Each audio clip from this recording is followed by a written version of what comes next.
Hey everybody, this is John Petrucci, and you are watching Guitar Autopsy.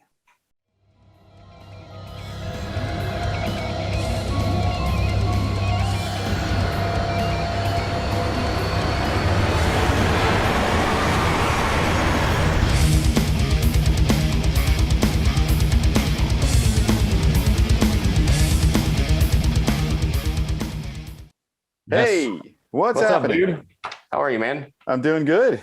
Very good to good, see you. man. Absolutely, dude. Absolutely. What's happening?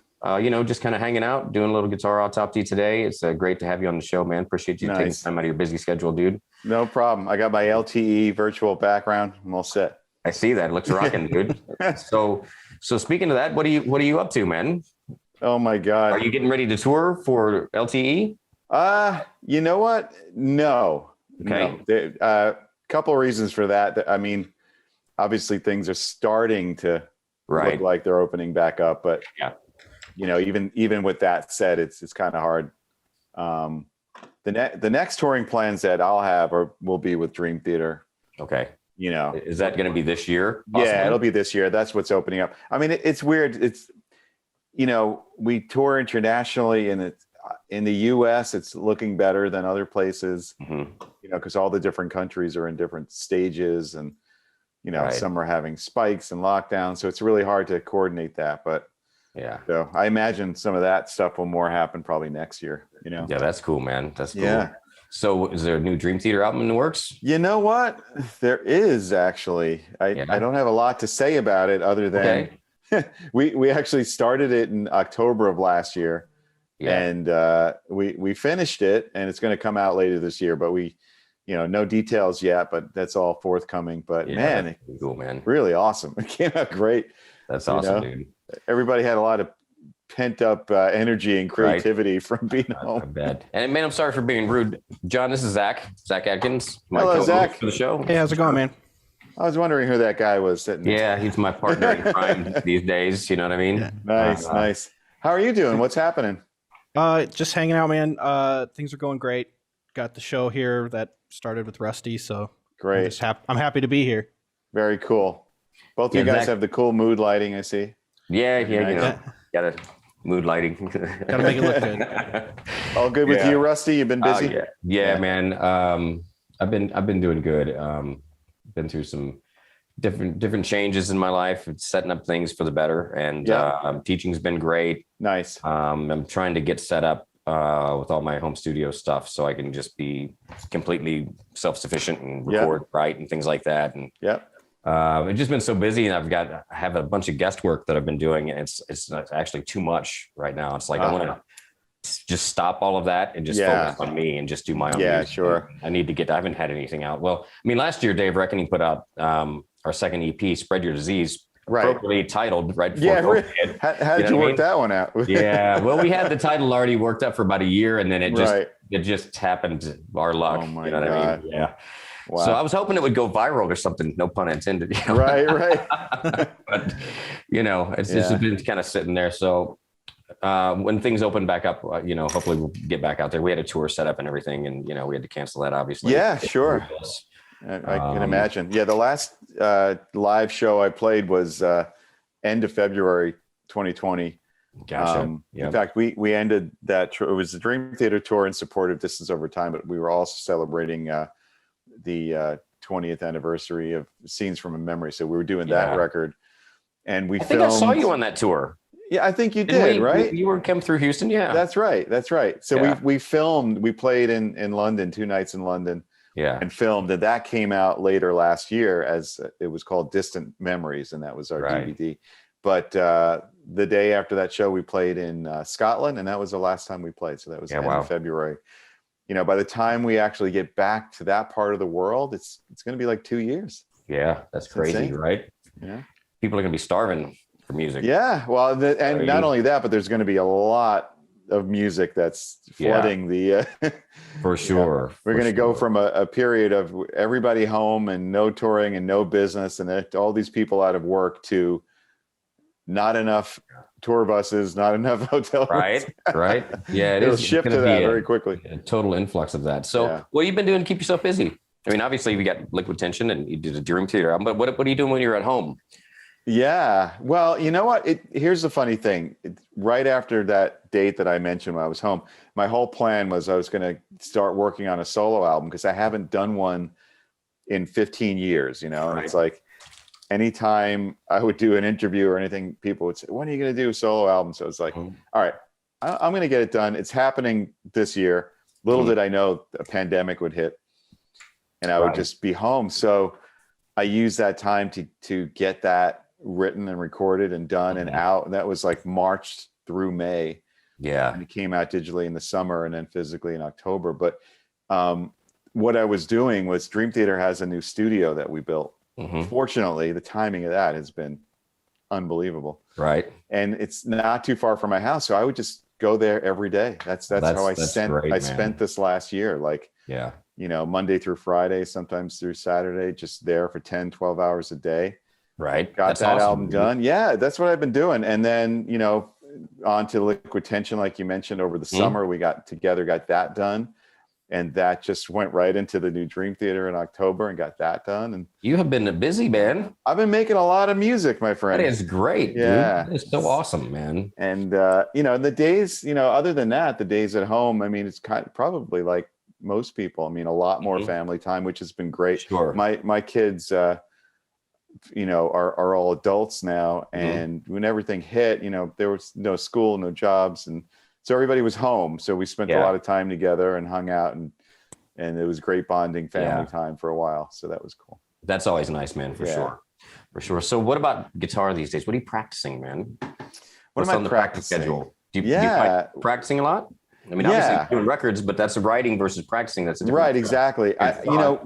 One of the things that's interesting that happens to me, I don't know if you could relate to this, is when I am working on records and, let's say I've been doing solos and I'm just kind of in that mode or whatever. Right. I'm at such a high level, like my technique and everything is like I'm on my game because I'm trying to record and playing every day for hours.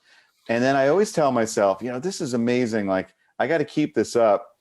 So when I get home and I'm not in the studio and I'm just, home and maybe doing press or whatever, like I got to keep this going because it's such a great feeling. Right. And so that lasts for a little while. And then sometimes it just, it dives down again. But what I've been trying to do is stay with that feeling of just being on top of my chops because it's just a good feeling. Great. It is. It's just a really good feeling. And the opposite is not a good feeling when you feel like, oh man, I'm out of practice and my fingers, feel like noodles and my calluses are so like, dude, that is not good for the psyche. It's not good not good at all, man. Yeah. So go ahead. I'm sorry. Now, do you feel like when you're touring, I've heard a lot of people say that because they're touring and they're just focusing on playing live and doing, the whole experience there. Do you find that your playing kind of diminishes by the end of a tour and then you have to build yourself back up?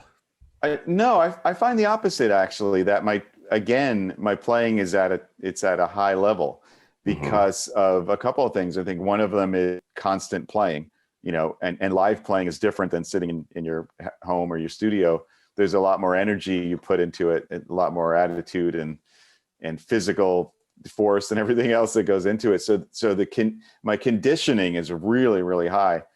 And then what I'll do too is that maybe in the beginning of a tour, I'll be really focused on like the music that I have to play every night. So that'll be the focus. But once that gets comfortable, then I'm in the zone. So, backstage, I'm practicing, trying new things, How many shows do you feel like it takes you to get there? Like 4 or 5, maybe, when you're in the zone? Yeah, something like that. I feel like after the first 3 or so, it's not that the first couple are bad or anything. I don't want anybody to get the wrong idea who is there for the first show. But it's more of just like a feeling that you have where you just feel like really comfortable and you have your stage legs again and everything's dialed. But yeah, I feel like it's a similar thing when I come off a tour. I have that same conversation with myself. Man, I'm at such a high, like I got to keep this level. Yeah. And then it'll be like, get home, get a little tired, and be like, I'm not going to play. And then it's like, damn it. But so as a result, I've been really trying to keep consistent practicing That's cool. every day. And it also, you guys could probably relate to this too. You know, as things come up, that becomes the focus, you know, like when you just have that free time, you can kind of do anything and maybe learn some new things and just kind of like, it's like you're going to the gym and you're doing your guitar workout. But like, for example, I have a video shoot coming up for a new Dream Theater song that I have to relearn that song, be able to play it. And so that's going to be my next focus for the next couple of weeks. And I'll sit there and I'll do my autopsy and whatever the hell I played. Yeah. Be practicing probably only those licks and riffs for a couple of weeks to get them under my fingers. So, you know, I like the show name shout out. That was like that? You like that? Tried to squeeze it in. And I totally relate to that because that's when I was a kid and I didn't have anything going on musically. And I was just at home practicing. It was just that. I was just practicing. But as I got older and broke into the music scene and industry and stuff like that, my practice became very driven on what was going on. Exactly. Do I have a video shoot? Do I have an instructional video? My performance? You know, what's going on, a guitar clinic. So, and that's where I would steer my practicing to. You know, that makes total sense. Right. And if you're at home, if I'm at home practicing stuff, I'm usually sitting down. Yes, right. True. So True. As it gets closer to the event, I would start standing up practicing at home. So it's like I'm at home. I don't need to stand up. You know. You know what's funny about that? That's such a good thing to do, and I never do it. Yeah, I never do it. It's the guitar sits differently in when you're sitting and standing. I've even went so far as to have like my strap locks put. Oops, hung up here. My strap locks put here. So that when I stand up, my guitar, because if you're sitting like this practicing in classical position, when I stand up, my guitar swings this way. Yeah, sure. But with the strap lock here, right, it stays in the same place as standing and sitting. It doesn't move anymore. Because I would find really that little bit of swing is enough to just irritate me and just everything's off a little bit. I couldn't agree more. To the right. So I stuck one of these on one of my guitars years ago, and I've just kept it that way ever since. That's really cool. That's great that worked. You know, one of the interesting thing with guitar design is the balance points. Right. You know, and so that's important. And it could be, it's the type of thing that could be thrown too. Yeah. So it's something that people have to be careful with. And I know it's something with Ernie Ball Music Man, we focus on a lot. It's like how the guitar balances and sits on your body, you know, feels when you're standing. Right. You don't want it to go. So the headstock isn't right. Exactly. Right. All that stuff. So those balance points are super important in the engineering. We had one here locally at my shop. It was like the only one you could get in this area. And like it was that red ruby one that was kind of sparkly and cool. Okay. Like of course, like everybody was there, like when it came in, because you know there's normal Ernie balls and everything, but that was the first, you know, one that came in of yours. And oh wow, like you had to stand in line just to hold it. Oh my God, that's awesome. Wow, I got to share that story with them. That's you have to, because I had to stand in line, and I'm like, and I know the owner, I'm like, dude, can you get me like to the front of this line? And he's like, he's selling tickets. And so, but I held it, and you know, they gave you a guitar strap so you could kind of play it, and you let it go just to see, does it tilt? Does it like tilt up and hit you in the head? Like like SGs are so stock heavy, and no, dude, it was so comfortable. It's like you didn't even feel like you had a guitar, you know, and that's what I like. And it is just incredible. You know what? You just said the magical phrase like that. That is my design goal with the guitar, is that it just feels like it's not really there. Like it's just an extension of your musicality. Right. And it doesn't get in your way. That's great. Because that's I mean, go ahead. I was going to say, you know, if you have like a comfortable pair of sneakers or clothing or jeans or whatever that you like, you're not aware of it all day. Right. You know, you put it on, it feels right. But if something doesn't feel right, then you notice it all day. You know, and you're feeling that you got blisters on your feet, and your pants are too tight. So with guitar, like that's, you know, you saying that is perfect. That's exactly my goal. It should be a kind of a machine that just lets the music filter, you know? Yeah. Well, and I use that example with my students. I say, you know, if you're going to go for a run, you're not going to wear boots. You know, you're going to wear you're going to wear light shoes and light pants. And so that's actually crazy that we're both kind of on that same idea. Love it. And my concept was always that I've been, you know, through the years of designing all of these guitars and whatnot, because I mean, I started doing that back when I was a kid. Yeah. You know what I mean, with my guitars. And, you know, for me, it's always been getting the guitar out of my way. Yeah. You know what I mean? So that when I play my guitar, the only limitations I have are the ones I set on myself. Right. You know what I mean? I can never make an excuse that, oh, this was, my strings are too high or the neck's too fat or the cutaway's not big enough. Yeah, exactly. It's off balance. There's no excuse. Yeah. It's all on me. I love that. You know what I mean? So, that's what I've spent. I don't know if you ever seen my original orange 6-string guitar that all my signature models have been based on. Oh, I don't know. I might have, but do you have it handy? Yeah, I was going to ask. Okay. I was going to ask if you'd show that. That thing's sick. Yeah. I think I can reach it.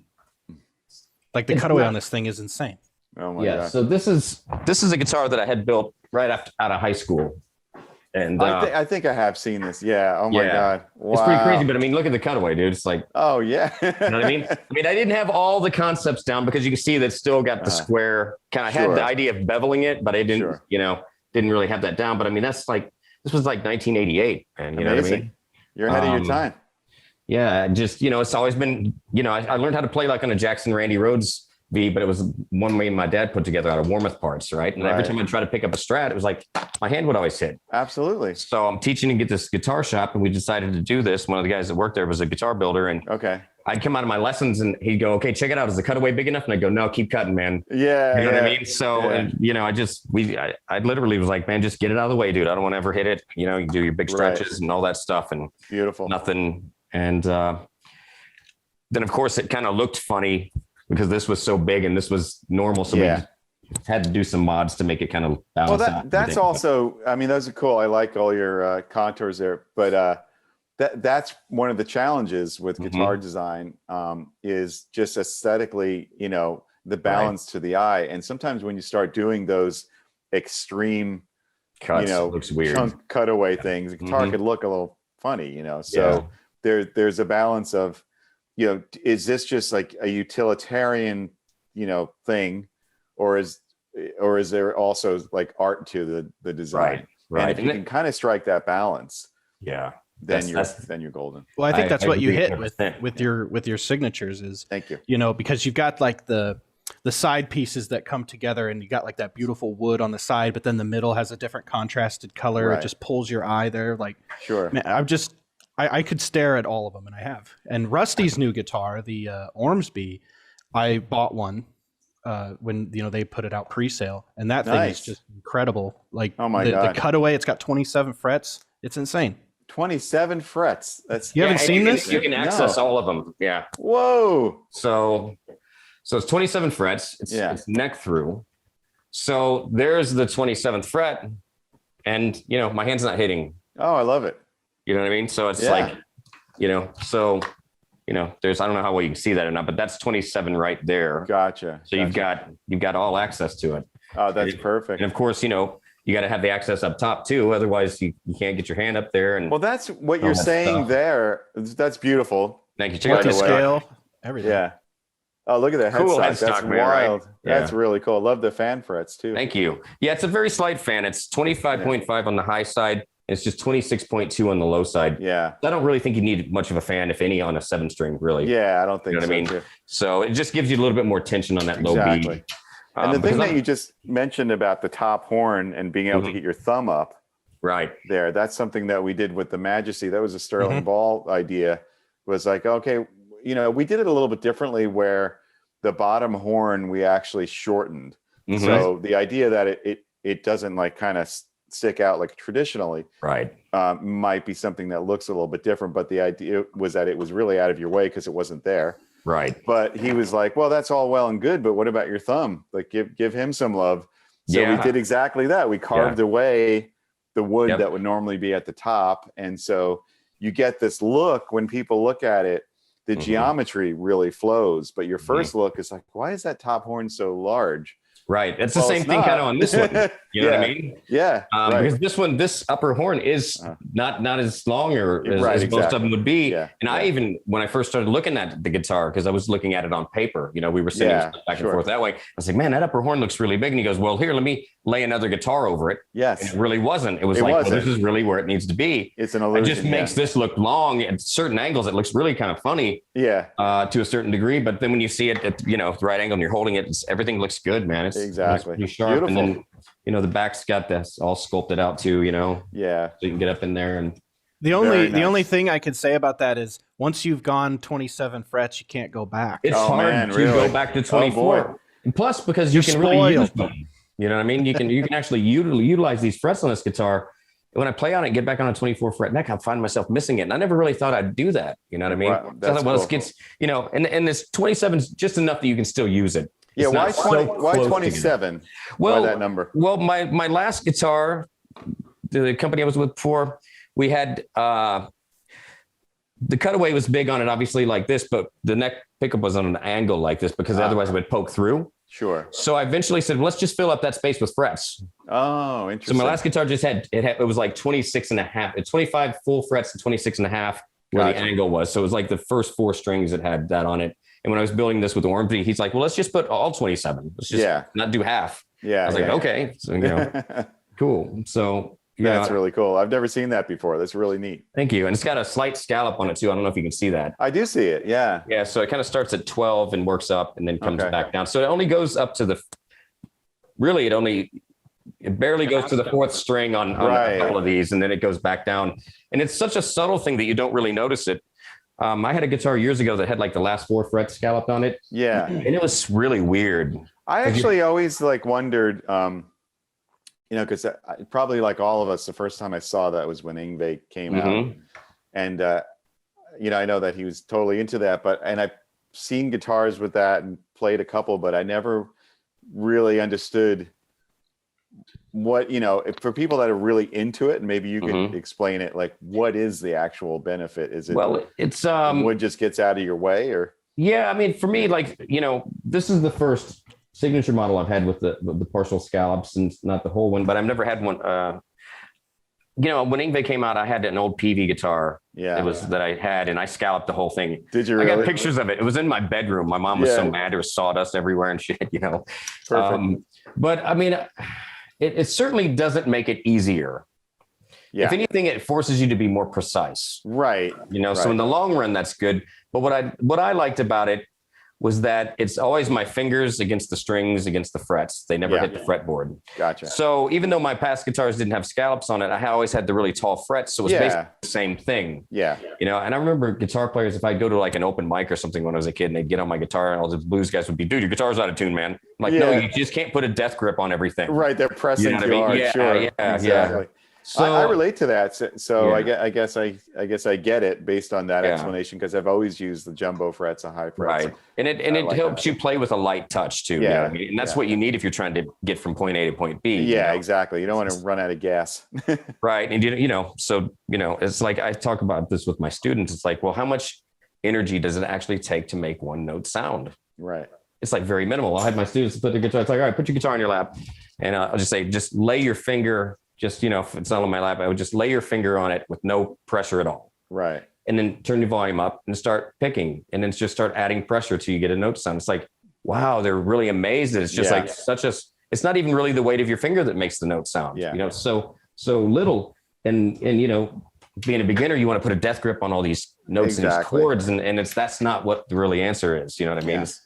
It's usually the only thing about that, like with beginners, maybe they think they have to push harder because those calluses haven't developed yet, you know? So maybe they feel then when those calluses develop, they don't know how to back off, you know? Yeah, exactly. That might be some of it. I mean, all that type of stuff, the physicality of playing guitar and being able to want to play at a high level, it kind of, you need to have really efficient technique. Like you can't have extra expenditure of energy, because you'll either get your handle cramp, or you'll get injured, or your arm will lock up, or your forearm will cramp. And, I mean, all that stuff is they're not your friends, you know. It's interesting you bring that up, because you know, I've been suffering from an injury on my shoulder because I lift weights a lot, and I play guitar all day, so it's like, you know, the same repetitive motions over and over again.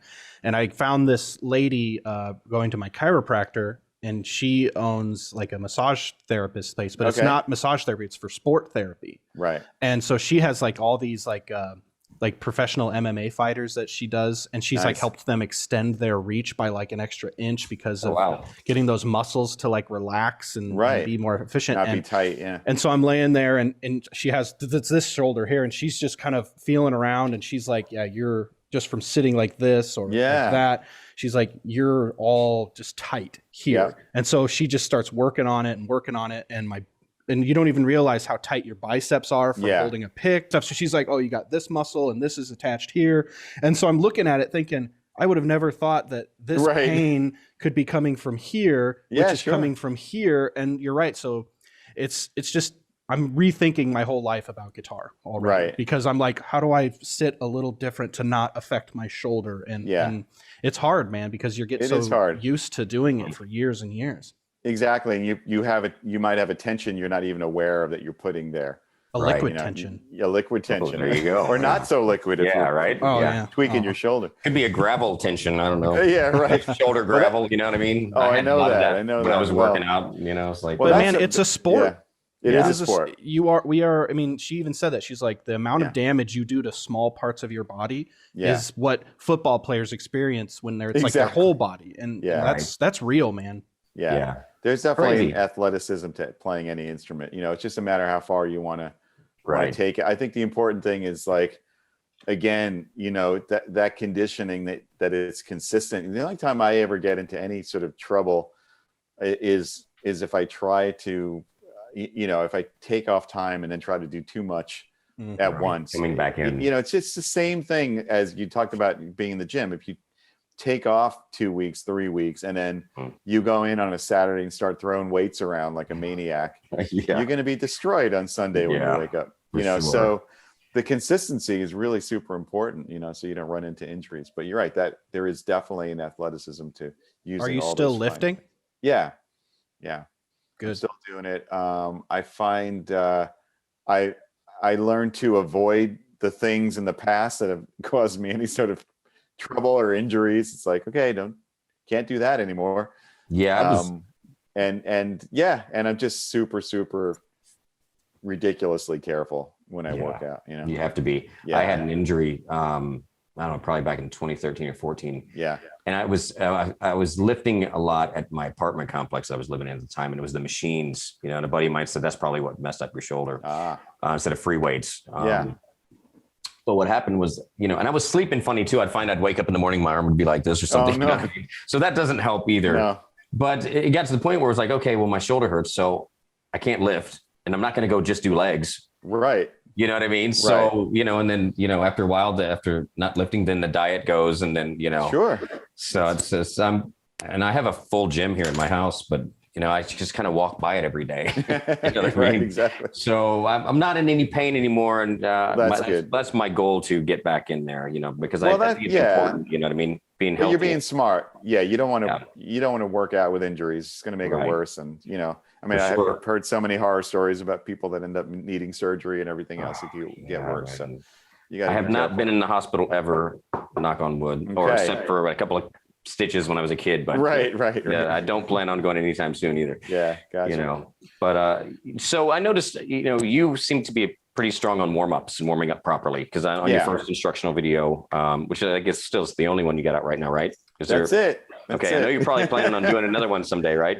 You know, it's one of those funny things. It's become like almost a I rebel, because it's like, well, I've gone so long. Yeah. Like, let's see how long I can go with not doing another one. Sure. The other thing is, things are a lot different now too. Like back then when I did that was like all the rage and the way to get your instructional material out. Now there are so many different ways to do it, and so many more opportunities and things. So it's kind of like, is it really necessary? Yeah. Or just figuring out the right way to do it. You know what I mean? Yeah, exactly. But that's probably the third, request behind, when are you going to do another solo album, and will Liquid Tension ever get together again? Yeah. I checked off those two boxes. There you go. So will there be another instructional video? That's the third one. So gotcha. So what I was going to say was that on that video, you were, you know, even back then, you were always making it a point to stretch and do proper warm-ups and things like that with your muscles, even before you picked up a guitar. Yeah. Do you still do that? I do. I kind of do it like all day long. Okay. It just became like something that I do. I think it's habitual, you know, that I'm always like doing the stretches to my hands or my fingers or my arms or whatever. So it doesn't only happen like right before I play. Right. It's sort of like all day long. I think I don't know. It's a habit, and it's kind of something I'm conscious of. I certainly do it while I'm working out. Yeah. I certainly will do it before I pick up a guitar and during practice sessions. Right. That's important. In the studio while we're writing, during a show, in between songs, all that stuff. Mm-hmm. So to me, it's become, like habitual, just right. And that's a good place to be, because if you're constantly doing that, it's kind of like, they talk about runners. You don't do extreme stretching before you run because your muscles are cold. Right. You got to warm up your muscles to warm up. Exactly. Right. And stretch out your ligaments and all that stuff. So, and some of that you could do with the instrument itself. Sure. And that's something that I do too a lot. Like when I first pick it up, I don't just start going ape shit like right. You know what I mean? It's just feel it around, play some chords, stretch my fingers out. Things that are comfortable for you, right? Yeah, and I don't know if you guys experience this too. This is sort of a funny thing, that sometimes when you first pick up the guitar, like cold and beginning of the day, whenever you start your practice, things actually come really easy. Mm-hmm. Certain techniques and things, you can just kind of like fire them off. Right. And as you're practicing, sure, certain things get better and you improve, but after a couple hours, you get to the sort of point of like diminished returns where you're like, right, I was playing that better cold like 2 hours ago. And it's interesting. It's like you're putting, I don't know. And then we keep talking about weightlifting, but it's like, when you first go in and you're first doing the first couple of lifts, you have all this energy and some things seem kind of easy. Sure. Similar thing with guitar playing. I think so. And I think a lot of it has to do with just the excitement of, you're ready to go in there and practice and pick up the guitar. So you're excited and you are happy and you're also relaxed. Like you don't have tension from, basically working out on the guitar. Everything is sort of fresh. And you're just picking it up and there's a flow. And I think it's actually important to note that. Like I'll make mental notes of that. Like, you know what? I have like no tension in my hand right now. Right. You know what I mean? There's like this, I have to remember this feeling. Yeah. Next time I'm on stage or whatever. This is a good place to be. Yeah. And like I said, it sort of evolves and goes away if you're not careful. After a couple of hours of practicing, that tension can come in. But it's something to take note. If you feel like you're in a certain place that's really working, to try to mentally remember what that feels like. It's like method acting for guitar, method playing. Remember that moment. Yeah, I read a study, a book. I forgot what the book was. It might have been a book you recommended to me a long time ago. The Art of, what is it? Something to do with guitar music. Oh, yeah. It was yes, it was. Oh my God! I had to do with tennis. Yeah, but it was for music. It was the inner game of tennis, but it was the inner game of music. Right. Yes. What a great book. Yeah, it was. I'm not sure what I was about to tell you was from that book or another book, but I read one of these books, and the guy had done a study on Olympic athletes where they hooked them up to machines and they had them do their event in their mind. Okay. And then actually do the event, and that was the same response in their brainwaves. Yeah. So what you said is very important, because if you take note of that place where you're at, where it feels really good, right, you want to recall that. Right. Like when you said, like when you're on stage or something like that, recall and try to remember that feeling or whatever was working in that moment, so that you can, if you're having it tensed up or whatever in that moment, you can try to, go to that place. Yeah. To kind of get that relaxed, there was also another book that I read that called that relaxed concentration, where you're like, you're able to be really focused on what you're doing, but your body is relaxed.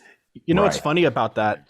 I tried that exact same thing where, you try to tell your students like, okay, make sure that you're breathing right and make sure, because like they'll like hold their breath and then try to play a really fast run or something. Absolutely. But they see me and I'll sit back a little bit, in my chair, and I can play, with these really fast, really intricate things. And they think I'm doing like no work at all. Like they're like, oh, you don't even look like you're trying. Yeah, it's so easy. That's the point. Yeah. You don't want to look like you're trying, because then you're probably trying and you're going to hurt yourself. And then that concept gets burned when they watch somebody live, and you're being a showman and you're really trying to be cool and make the faces. They think they have to make those faces when really that's more most of the time for show. Right, exactly. Yeah, you're not sitting at home practicing like that. Yeah, I hope not. Yeah, right. I don't know. I do all the time. The old Pete Townsend. Right, exactly. Doing whirlwinds in the practice room. Yeah. But staying with that kind of subject, I've found that when I'm practicing, I can sometimes when I'm really in the zone, I'm almost like in a deep meditative state. Oh yeah, like, you know what I mean? Because I'll find, there's been several occasions where in the past where I was working on some picking stuff or whatever it might have been, and it's almost like, my eyes are closed and I'm just playing, but it's almost like I'm not really there. Yeah. Does that make any sense? It makes a ton of sense. It's what I mean? I'm just in the zone and playing it, and I'm just kind of, it's kind of hard to explain. That's called the flow state. Yeah. That's just the flow state. Who's that guy that wrote the study on that? I don't know. Well, there's a funny name. Yeah, I'm not sure. Yeah. I mean, there were some like philosophers that wrote about that. Right. Too. That's a real thing too, though. The flow it is, state. but it's not only experienced by it's experienced by most everybody, but athletes experience that. Musicians, it's like you said, you're in the zone or whatever. It's like you're in a place where time just kind of you're not aware of it. Right. It's really cool, and I don't think there's very much content on it related to musicians. You know what I mean? There's not really talked about that much, I don't think. Well, did you see the movie Soul, the new Disney movie? I have not. Okay, kind of gets into that. Oh, does it? Okay, that's cool. I'll have to check it out. Good movie, I take it? It's a great movie. It's an animated, Disney Pixar. It's a great movie. It's about music, and it's really, really good. But yeah, it does. It gets into that whole thing. Speaking of Disney, I am a Disney fan. Can't so you see I'm wearing the child hat from the Mandalorian there you go. over here. So you at the last Petrucci camp, we had Ellie Samui there, right? We had what? I'm sorry. Ellie Samui. Yes, that's right. Right. He's been taking lessons from me online, taking Skype lessons. That's so cool. He's great. Yeah. Yeah, he is. He's a good kid, man. He's a really good kid, and he came to 2.0. He did. Did he come to the first one as well? I'm not sure. I don't remember him at the first one. He might have been there, but he stuck out at the second one. Yeah, and he was like, "Hey, Rusty, what's going on?" Yeah. Well, I kind of like got to know him, obviously at the camp, but I brought him up on stage on one of the the sort of masterclass sessions that happens during the day where all the campers come in, and I brought him up and we did sort of building a solo. How you do it and on stage, and he was right there along with me and did a great job, and everybody was clapping, and he's a good kid, very, very diverse in his talents too. Awesome. He's doing a lot of jazz stuff now, and very cool. But, I'm sure he'll be happy to give him a shout out. Absolutely. How you doing, Ellie? So anyway, sidetrack on that note, but the movie that you were talking about, what was it called? Soul, yeah. And what's the general basis of the movie? It's just the general basis is about a piano player. If I tell you, it's going to give it away. That's fine. I'm just curious. So I know, it's about the couple of meanings of the word soul. Okay, gotcha. Very cool. But one of the elements of the storyline is this disappearing into this flow state. Right. Yeah, that's pretty cool, man. Yeah. Speaking of Disney, one of my favorite videos that you've done was when you and your daughter did that Frozen thing, and she's like singing and you're playing the guitar for her and stuff. Right. What a great video. How did that come together? Like, did she just like come up to you and say, "Hey, I need guitar," or did you offer? You know what? I think that was at a family gathering. It was probably at like Thanksgiving or something, and we were just all doing sing-alongs and stuff like that. And all three of my kids, my two daughters and my son, they're all singers and that's awesome. Musicians, and my daughters are actresses, and so it was just like, I don't know, we just started entertaining. That's cool. So everybody in your house, your wife plays, obviously. And, yeah, absolutely. Yeah, of course. Everybody plays and sings. So music's a big event at like holiday gatherings and stuff like that as well. It really is. Yeah, you were, Raina, I met her, when I met her, it was at a music marketing convention in LA a long time ago. She was in an all-female metal band called Mean Streak. Right. Wasn't she on a talk show? She was, yeah. She was in the house band on a like comedy show. Yeah. But she's been playing in an all-female tribute to Judas Priest called Judas Priestess for the last I've heard of them. Years. Yeah, and she's doing really well with that. And she's actually as you know, Rusty, you've done my camp before. She's actually going to be a guest instructor at my camp, so we're excited about that. When is the new one? What's that? When is the new one gonna? It's July 27th. And that's in California? It's in California. It's actually you know the spot well. It's being held in Anaheim at the Marriott. There you go. Convention center there. We know cool, we all man. know it well. Yeah, for sure, dude. Yeah. For sure. It actually got postponed because of COVID. It was supposed to happen last year. Yeah. And so we postponed it. Right. That's cool, man. So while we were doing that, I went and grabbed this book. This is one I wanted to tell you about. This is Effortless Mastery by Kenny Werner. Have you heard of this one? I have heard of that one. This is a great book, man. It is a great book. I love Absolutely. that one a lot. Very cool. Man. And I love stuff like that. For sure. And speaking of that, I wanted to tell you a little bit about Zach, just so you kind of knew a little bit more about him. Zach runs his own music school in Omaha, Nebraska. Nice. Atkins Music, right? That's Atkins Guitar and Music. Yeah, there you go. And Zach won the I've Been His Flying Fingers contest a couple of years ago. That was judged by Paul Gilbert. Oh, that's so cool. That's he's awesome. Congratulations. Thank you. His school is doing Very great, good. and he's got a bunch of videos up doing stuff. He's working on a solo album now, and he's got this book right here. Guitar Efficiency. Guitar I like Efficiency. it. And I think he wants to send you one as well. Beautiful. Just to check it out. Zach, you want to take it on that word? Yeah. So, well, the book was, because earlier we brought up your exercises, that video, and I watched that probably too many times, you know, but I decided that, you know, most people come out with books and it's like lick books or, you know, a bunch of different, like learning their songs or learning their licks. And I didn't want a lick book. I was like, I want something that's like going to challenge all of the aspects, you know, the not just chromatic exercises, but what about pentatonic and what about arpeggio exercises and all these things. So it's about 160 pages of exercises broken up into 7 chapters for one chapter a day. And so that way you're never repeating the same exercise for at least a week. I love that. That's awesome. And then in the back, the last 50 pages is like a workbook, so you can actually write down all of your goals and what you accomplished for the week and what you need to work on.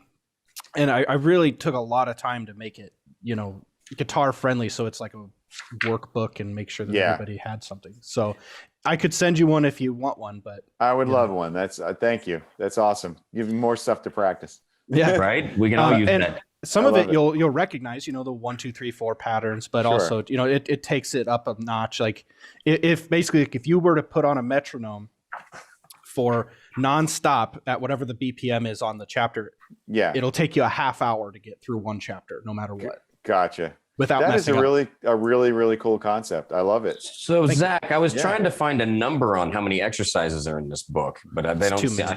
But do you know what the actual number is? No, I don't. Okay, because there's like 100 and let's see.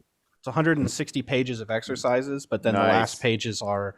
Can you show the last pages there? For sure. So that's the work, like your weekly guitar goals. So my goals this week, what I accomplished and what I need to work on. That's such a great headspace. You know, I think I love that you come from that, you know, very organized and methodical approach. And a lot of guitar players think this way, you know, it's very, I don't know. I mean, it's not that it's not the same with other instruments, but it seems like with guitar, we really like nerd out on like getting into how to do this, you know? Yeah, I like scour the internet for looking for like little diagrams so I can better write my practice schedule out and things like that. And, you know, I've went as far as like trying to find, it's like, there's gotta be record of what like Liszt or Paganini, I want to know what their practice like what they did. Yeah. I started doing something you taught me, Rusty, that I hadn't done before, where that you kind of set a timer, you know, for whatever it is, 5 minutes, and you practice that thing for that time. That up to when you told me that, I never had done that before. It's actually a really good way to get through a lot of different things, you know, because you know. You do 4 of those and 20 minutes pass by, you know? Right. And you know, with me, I would set, you know, everything on my practice schedule would be set to 5 minutes a piece. You know what I mean? So every picking, alternate picking, legato, hammer-ons, pull-ups, tapping, whatever. Love it. It's really cool. And what I would do is during the 5 minutes, the way I would use it, it's never practice as fast as you can for 5 minutes. That's not the concept. I kind of compare it nowadays when I'm trying to explain it to students, like being on a treadmill cycle. Yeah. Like starting off with fast walking. Yeah. You go to jogging. You're going to start off walking, then go to fast walking, then you go to jogging, then sprinting, then back down to jogging. Yeah. It's like you're cycling through it. The difference is when you're on a treadmill, it has the program for you. Absolutely. Usually. But when you're doing it yourself, you have to listen to your body. and stay in tune with it. So you're not pushing too hard for too long and burn out. Because if you go at it right out of the gate, you're going to burn out in less than a minute. You're going to burn out. Yeah. I had a similar thing I took from my days of playing soccer that the coaches would call Spanish laps. I read that. Yeah. It was one of the Guitar World columns, wasn't it? Right, exactly. Yeah. We would like jog for the long part of the field, sprint for the short, jog for the long. And I kind of thought of that like as a practicing technique. Yeah. And it's similar to what you're talking about. That's great. There is a lot of similarities in that. Yeah. Lee Labrada, you know Lee, right? Yeah, sure. When Lee was taking lessons from me, we would constantly go back and forth on bodybuilding stuff and guitar practicing, and it's almost identical. It's all, it's the same mindset. Yeah. And I think that's really, in general, is pretty comparable to any successful person. I agree. You know what I mean? Whether you're business, music, sports, whatever, you have to have that mindset. It's and that's the mindset, what it's all about. the discipline, consistency. Right. Hey, I have a question for both you guys. We could end this whole thing with my question to you. All right. Did you ever have a technique that you used to be good at, like when you were younger, and for some reason just fell out of your graces? And every time you go to do it, you're like, why can't I do this as good? You watch videos of yourself doing something and you're like, man, I used to be the king of that. Yeah. And then like, no matter how much you try to focus back on it, it's like something changed physically on your body that doesn't allow you to do that. That you're shaking your head. So I've got that. I've got some of those myself. What do you do about that? It's funny. This lick that I now sweep, when I first came up with it, it was just a 3-string E minor seventh, right? I used to alternate pick that, and I could pick the hell out of it. Right. And then when I discovered sweeping, I turned it into a sweep lick, because it's one down across 3 strings, one up, and it's like so much easier. But when I go back and try to alternate pick it, I can't come anywhere close to right. You're like, what the hell happened? Right. Or like alternate picking, traditional pentatonics with like 6s, digga, digga, digga, digga, digga. You know what I mean? It's like, to be able to pick the hell out of that stuff. And now it's like, I don't know. Isn't that funny? What's going on? Yeah, it really is. Good. I'm glad I'm not alone. Yeah, for sure. And on that same note, do either one of you guys ever have a new technique that you're working on that's different and nobody's ever really done, that you can't ever seem to really grasp and take it all the way to fruition? Right. You know what I mean? I've got a couple things like that. Happens. It's like, I don't ever seem to be able to just, whether it's just me, my lack of commitment to that idea or whatnot. I mean, sometimes I find that, sometimes I find that when it's something that I've never heard anybody else do, I have a harder time following through with it because I don't know what it's going to sound like. Right, exactly. I mean, it's just like when you're practicing other guys' licks and stuff when you're growing up, it's like, I don't know what it's going to sound like when it's there. It's going to be awesome. But that's an interesting concept too in Headspace. I've had that, and I've also had the opposite, where there's things that I now can do so effortlessly that I used to struggle with. So that's fun. That's it. But I guess my approach, and if you guys have any other approach, please let me know. With those other things that kind of fell out of, like, I used to be able to do this so well. I just focus on those things the most. For sure. So it's might be like the first thing I do when I pick up my guitar is I'm just going to sit here and do this freaking thing and reconquer it, And, I mean, I think that's really it. I'm not sure how else to do it. I'd probably say the thing that I've fallen away from that I used to be really great at would be like the sweep picking stuff. And it's more just because I think my ear has changed of what I want to hear. You know? Sure. Because I think sweeps hit like this high point where everybody was doing sweeps, even like, the little 3-string stuff. And I just didn't really want to hear it anymore. So I stopped doing it. Yeah. And I went to more like the Guthrie Govan arpeggio style, where you like do big stretches and do multiple strings. So that's how I want to hear arpeggios now. Nice. But then if I work on it for like a week straight, I'll get my sweep picking back up to normal. Yeah. And the one that I struggle with that I cannot seem to get is I was talking to Johnny Highland about the whole chicken picking thing. I just can't get my little stubby fingers to do it. But like Rusty said, I don't know if maybe I just don't want to commit the time because it's not what I write. And I don't know. Sometimes it's like there's things that you just feel so comfortable with, do you want to invest the time, with this whole new technique? I was talking to Tom Quayle because he has such an incredible legato style, and he has a new instructional thing where it's so intense with all this legato stuff, and he does the hybrid thing where it's like uses his one finger to pick in addition with the pick. And I'm working on this stuff, and I'm like, I did a similar type of interview session with him, and I said, Tom, do I have to use that finger because it doesn't feel comfortable? Right. It's like, I'm just going to use the pick. It's like, no, don't worry about it. Yeah. Yeah. Interestingly enough, hybrid picking is kind of something that I never really worked on, but it just sort of worked its way into my playing though. Mm-hmm. You know what I mean? I don't use it a whole lot, or haven't used it a whole lot on like records or anything like that, but it's something that's a pretty integral part of my playing now and just everyday stuff. Like that's wild. From playing like clean 7th chords or 9th chords or whatever. Yeah, sure. You just I'll use that, like I think Eric Johnson called the piano approach, where you strike all the notes at once via the pick and your fingers. Nice. So it's not like a play through where it's like the strum, but I'll do that. And then just like with different licks and intervallic string skipping things, I use it for. It's kind of cool. Oh, very cool. But I found out something about myself. I kind of knew this a while back, but I could play really well without a pick, like not in a classical style, but just either pretending there's a pick in my hand or using my fingers or thumbs in some weird way. Right. I could totally get through like almost a whole show if I had to. That's pretty cool. I mean, you know, it's like somebody told me that, I forgot who it was. Somebody told me they saw Richie Kotzen play like several years back. Yeah. And said he was like, something sounded different and he couldn't figure it out. And then he realized he wasn't playing with the pick. He wasn't playing with the pick. Yeah. Right. And I mean, I'm not at that level like the way Richie is, but if I pick up a guitar, and a lot of times I do. But it's like, where do you get to the point in your head where you just go, okay, I'm just not going to use a pick anymore? Yeah. Sometimes you just pick up the instrument, it's sitting there and you don't have a pick and you start playing. And it's like, you know, you can do all this cool stuff. So it's fun sometimes. Did you ever hear the story about Wes Montgomery, how he developed his technique? I don't think so. He used to live in this apartment complex and his neighbors would complain because he'd practice at night. So he started just using his thumb. Gotcha.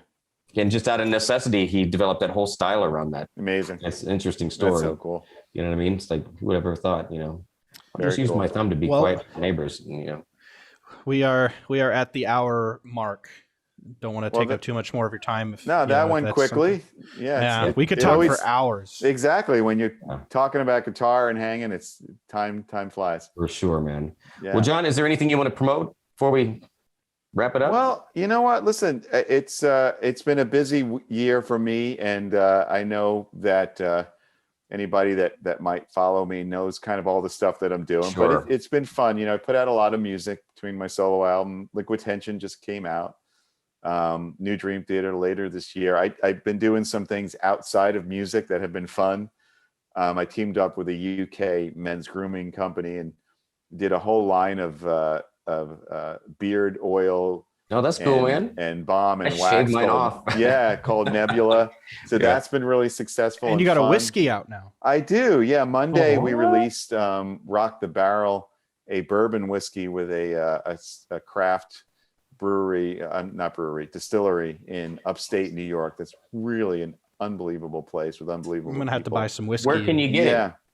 Well, it came out Monday in a limited batch and it all sold out in 2 days. Okay, so you can't wait get for it the next run unless you know somebody that bought some. Right. Okay.